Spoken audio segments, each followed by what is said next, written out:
this is Dingbo Power. Today, I will take you into the digital factory of Shangchai Power. Shangchai is the first national enterprise technology center in China's internal combustion engine industry. Let's take a look at how a diesel power engine is produced.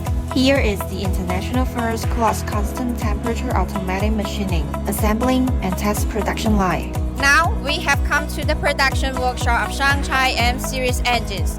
This is the monitor, Mr. Yang. Hello, I'm Monitor Mr. Yang. Dingbo diesel generator set with the Shangchai diesel engine reflects Dingbo's high pursuit of quality. Right here in front of me is where the engine assembly starts. From getting the engine block ready for assembly to stamping that steel mark inside the engine, we've made the whole thing automatic.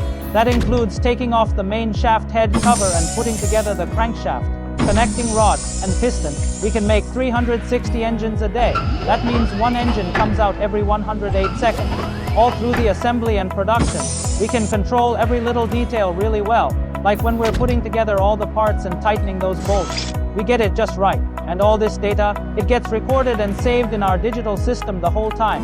Dingbo diesel generator set, from material selection to assembly. Each step strictly adheres to high standards, heavy quality inspection, strict control. This is not only Dingbo's responsibility for the product, but also the commitment to customers. Trust Dingbo will be used professional for you to create a solid power backing.